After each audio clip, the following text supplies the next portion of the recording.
Hello बच्चों, मेरा नाम साक्षी गुप्ता है और आज आप मेरे साथ पढ़ेंगे आपकी पाठ्य पुस्तक हिंदी की कक्षा 6 का पाठ 9 के माध्यम से आप सीखेंगे एक कविता जिसमें नीति के दोहे। इसकी प्रस्तावना है कि भक्ति काल के कवियों द्वारा लिखे गए दोहों से जीवन उपयोगी शिक्षा प्राप्त होती है। इससे प्राप्त शिक्षा को ग्रहण करके जीवन में लाभ उठाइए। परिकल्पना है कि आपको किसी दोहे को पढ़कर उनसे शिक्षा ग्रहण करना कैसा लगता है। उद्देश्य है इस कविता का कि दोहों के माध्यम से जीवन उपयोगी सीख प्रदान करना। आइए देखते हैं। प्रथम दोहा है, जब तू आया जगत में लोग हंसे तू रोए, ऐसी करनी ना करो पीछे हंसे सब कोए। इसमें कबीरदास जी कहते हैं कि जब आदमी जगत में आता है, कि जब तू जगत में आया, जब आदमी जन्म लेता है तो लोग हंसे तू रोए। लोग हंसते हैं लेकिन आदमी रोता है। तो उसके बाद वो साथ में ये भी कहते हैं कि ऐसी करनी ना करो। करनी यानी काम, कि ऐसे काम ना करो कि पीछे हंसे सब कोई, कि जब आप इस दुनिया से जाओ तो आपके पीछे सब कोई हंसते रहे। आइए देखते हैं अगला। आपको ना सराहिए पर निंदिए ना कोय, चढ़ना लंबा धौरा ना जाने क्या होए। कि आपको ना सराहिए, कि अपने आप को ही इतना सराहना मत कीजिए, अपने आप की अच्छाई मत कीजिए। पर निंदिए ना कोय, और दूसरों की बुराई भी मत कीजिए। चढ़ना लंबा दोहरा, कि किसी ऐसे ऊंचे स्तंभ पर भी मत चढ़ो, ना जाने क्या होए, कि कब पता नहीं क्या हो जाए। ना तो अपनी इतनी अच्छाई कीजिए, ना किसी की बुराई कीजिए। कभी भी इतने ऊंचे स्तंभ पर मत चढ़ जाओ, कभी भी कुछ भी हो सकता है। आगे है, शब्द संभारे बोलिए, शब्द के हाथ न पाओ, एक शब्द औषध करे, एक शब्द करे घाव। आगे इसमें कहते हैं कवि कि शब्द संभारे बोलिए, अर्थात शब्द को संभाल कर बोलिए। शब्द के हाथ ना पाओ, शब्द के हाथ भी नहीं होते और शब्द के पैर भी नहीं होते। एक शब्द औषधि करे और एक शब्द करे घाव, कि हमारे द्वारा बोला गया एक एक शब्द या तो किसी के दिल पर, किसी के हृदय पर औषधि का काम कर सकता है या उसके हृदय पर घाव का काम कर सकता है। कबीर, यह संसार है जैसा सेमल फूल, दिन दस के व्यवहार में झूठे रंग ना भूल। कबीरदास जी कहते हैं कि ये जो संसार है ये एक सेमल का फूल है। जैसे सेमल का फूल होता है ना, उसमें रुई रुई होती है, ये संसार भी उसी के प्रकार है।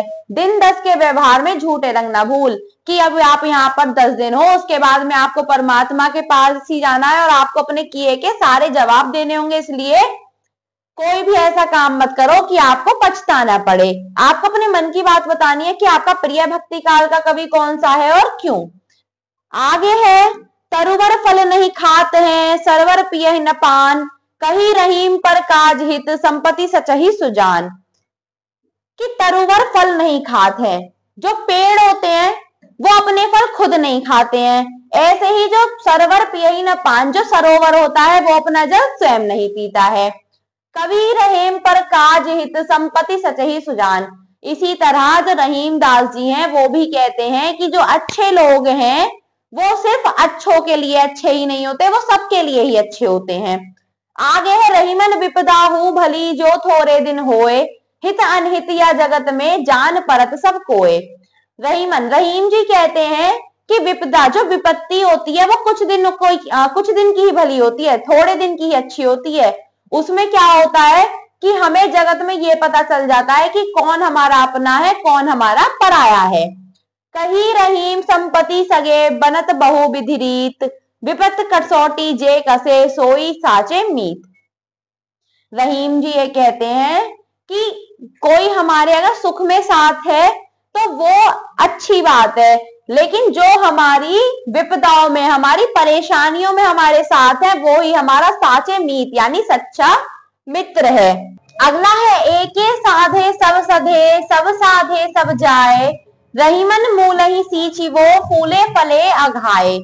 कि एक साधे सब सधे, एक को साधने से ही सब सध जाते हैं, सब साधे सब जाए। और कभी कभी क्या होता है कि सबको साधे रखो और सभी चले जाते हैं। इसी प्रकार रहीमन, जो रहीम दास जी हैं वो कहते हैं मूल ही सींची वो, कि जो पेड़ की मूल होती है, जो पेड़ की जड़ होती है, उसको सींचने से ही उसके जो फूल होते हैं, फल होते हैं, वो सभी सिंच जाते हैं। आगे इसमें कहा जा रहा है कि विद्या धन उद्यम बिना कहो जुपावे कौन, बिना डुलावे ना मिले जो पंखा की पौन। कि विद्या धन उद्यम बिना, क्या आप विद्या पाना चाहते हैं वो भी परिश्रम किए बिना, कहो जो पावे कौन, ऐसा भी कौन ही कहता है। बिना डुलावे ना मिले, कि बिना हिलाए तो नहीं मिलता क्या, जैसे पंखे की हवा, पंखा की पौन यानी पंखे की हवा। कि विद्या परिश्रम के बिना, ऐसा कौन ही पाने के लिए कहता है, क्योंकि बिना हिलाए तो पंखे की हवा भी नहीं मिलती। सबे सहायक सबल के, कौन न निबल सहाय, पवन जगावत आग को दीप ही देत बुझाए। कि सबे सहायक सबल के, कि हर कोई जो होता है वो किसका सहायक होता है, सबल का, शक्तिशाली व्यक्ति का। कौन न निबल सहाय, और जो कमजोर व्यक्ति होता है उसका कोई सहायक नहीं होता। पवन जगावत आग को दीप ही देत बुझाए। और जैसे कि क्या आपने देखा होगा कि अगर कहीं पर बहुत ज्यादा आग लग रही है तो जो हवा होती है वो उस आग को क्या करती है, उसको बढ़ा देती है। लेकिन अगर कहीं पर दीपक जल रहा होता है तो उस दीपक को वही हवा बुझा देती है। पाठ से बताइए कि लोग रोते बालक को देख हंसते क्यों हैं, क्योंकि लोग उस बालक को देखकर हंसते हैं क्योंकि वो पैदा होता है, उसने कोई कर्म नहीं किया होता। व्यक्ति को किस प्रकार बनना चाहिए, व्यक्ति को सभी का सच्चा मित्र बनना चाहिए। व्यक्ति को शब्द का प्रयोग किस प्रकार करना चाहिए, संभाल कर। विद्या की प्राप्ति किस प्रकार की जाती है, परिश्रम के द्वारा। आगे है आपका शब्द पिटारा।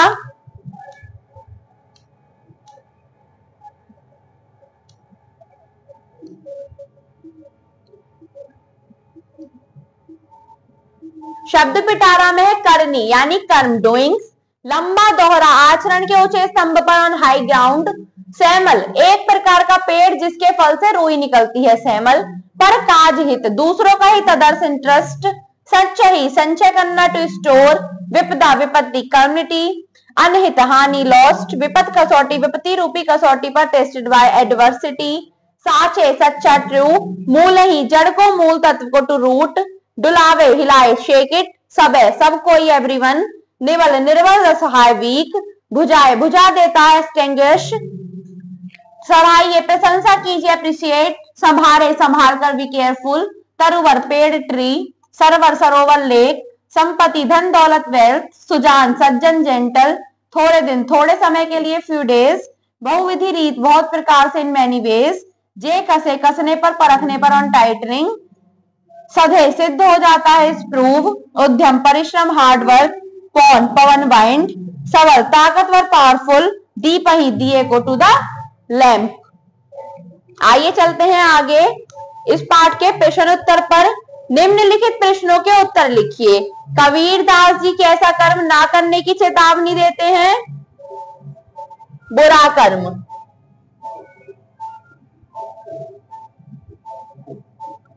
इस संसार को सैमल का फूल क्यों कहा गया है, क्योंकि आप इसका उत्तर लिखेंगे, इस संसार को सैमल का फूल कहा गया है क्योंकि यह दिखता कुछ है और होता कुछ और है। सज्जन लोग संपत्ति का संचय किस लिए करते हैं, सज्जन लोग संपत्ति का संचय दूसरों की विपत्ति के लिए करते हैं। रहीम जी थोड़े दिन की विपत्ति को उचित क्यों ठहराते हैं, रहीम जी थोड़े दिन की विपत्ति को उचित ठहराते हैं क्योंकि उसमें अपने पराये की पहचान हो जाती है। सब लोग किसकी सहायता करते हैं, सब लोग सबल की सहायता करते हैं। निम्नलिखित दोहों की सप्रसंग व्याख्या कीजिए। प्रथम है, जब तू आया जगत में लोग हंसे तू रोए, ऐसी करनी ना करो पीछे हंसे सब कोए। कबीर दास जी कहते हैं कि जब आदमी जन्म लेता है तो वह रोता है और सब हंसते हैं।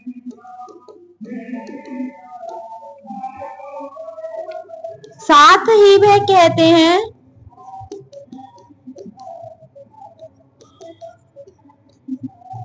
उसको ऐसे कर्म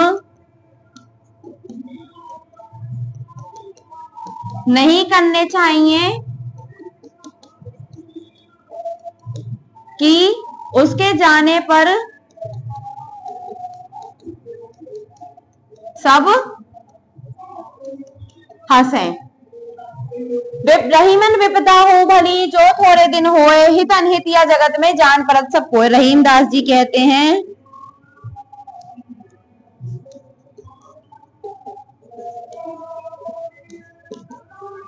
कि विपत्ति थोड़े दिन की ही अच्छी होती है।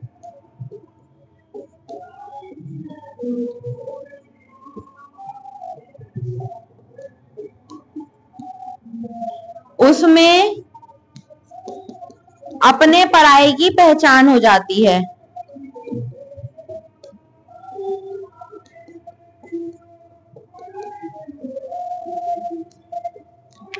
आइए चलते हैं आगे। सही विकल्प के आगे सही का चिन्ह लगाइए। कवि के अनुसार किसके हाथ पांव नहीं होते? शब्द के संसार किसके समान है? सैमल के फूल के। विद्या धन की प्राप्ति का साधन क्या है? उद्यम। सब किसके सहायक होते हैं? सबल के। आइए चलते हैं मौखिक प्रश्न की ओर। अपने आप को क्यों नहीं सराहना चाहिए? क्योंकि कब क्या हो जाए कुछ पता नहीं होता। तरुवर और सरोवर की क्या विशेषता है कि तरुवर अपने फल नहीं खाते और सरोवर अपना जल नहीं पीता। कवि ने व्यक्ति को विपत्ति की कसौटी पर कसने के लिए क्यों कहा है? कवि ने व्यक्ति को विपत्ति की कसौटी पर कसने के लिए इसलिए कहा है क्योंकि उसमें अच्छे और बुरे की पहचान हो जाती है। विद्या पाने का क्या तरीका बताया गया है? उद्यम। पवन किसे जगाती है और किसे बुझाती है? आग को। इन शब्दों के मानक रूप लिखिए। विपत्ति, संहारे, संभाले, निवल, निर्बल, थोड़े, थोड़े, काज, काम, विपदा, विपत्ति, दीपहि, दीपक, संचाही, सच्चाई, सबे, सभी, उद्यम, उद्धम। आगे है वर्ण विच्छेद कीजिए। इसमें वर्ण विच्छेद करने हैं आपको सराहिए। सराहिए अर्थात स, अ, र, आ, ह, ई, ए। बोलिए ब, ओ, ल, ई, ए। औषधि औ, स, अ, ध, ई। आगे है सरवर स, अ, र, अ, व, अ, र, अ। सरवर। सहायक स, आ, ह, आ, य, अ, क। सहायक। आगे है कल्पना की कलम से। इसमें आपको बताना है कि संपत्ति और विपत्ति दो भिन्न परिस्थितियां हैं। लोग इन दोनों परिस्थितियों में भिन्न व्यवहार दर्शाते हैं। क्या आप बता सकते हैं कि क्यों? कुछ लोग जो होते हैं वो संपत्ति और विपत्ति, संपत्ति यानी हमारी धन दौलत और विपत्ति यानी हमारी परेशानी। जो लोग होते हैं हमारे सुख में संपत्ति में तो साथ होते हैं, लेकिन विपत्ति में सिर्फ वही लोग साथ होते हैं जो हमारे अपने होते हैं। आइए चलते हैं आगे रचनात्मक गतिविधि पर। यदि कोई अकारण प्रशंसा करे तो आप क्या करेंगे? अपने मन के भाव लिखिए। इसमें आपको खुद लिखना है कि अगर कोई आपकी बिना वजह से प्रशंसा कर रहा है, आपकी तारीफ किए जा रहा है, तो आपके मन में क्या आएगा? आपको अपने मन से लिखना है। अपनी कक्षा में आपको दोहों से प्राप्त होने वाली जीवन उपयोगी शिक्षा पर चर्चा करनी है और दोहों से प्राप्त शिक्षा को ग्रहण करके हम अपने जीवन में क्या लाभ प्राप्त कर सकते हैं आपको बताना है। आओ खेलें। यह रहीम द्वारा रचित एक दोहा दिया गया है। इस दोहे से मेल खाता चित्र बनाकर उसमें अपने मनपसंद रंग भरिए। जैसे जाल परे जल जात बही, तजी मीनन को मोह, रही मन मछली नीर को, तरहु न छाड़ती छोह। इसमें आप जल में एक मछली को प्रदर्शित कर सकते हैं और उसके रंग भर सकते हैं। आइए चलते हैं आगे, सूझबूझ। सही सीख को ग्रहण करना जीवन को सफलतापूर्वक जीने के लिए आवश्यक क्यों है? क्योंकि सही सीख को ग्रहण करके हम अपने जीवन की सच्चाई का सामना कर लेते हैं, उससे रूबरू हो जाते हैं। जीवन मूल्य है बच्चों, जब तक जीवन बना रहता है तब तक हम कुछ ना कुछ सीखते रहते हैं। सीखने की कोई उम्र नहीं होती। जीवन में जब भी कोई अच्छी सीख मिले उसे ग्रहण कर लेना चाहिए, ऐसे करने पर लाभ ही प्राप्त होगा।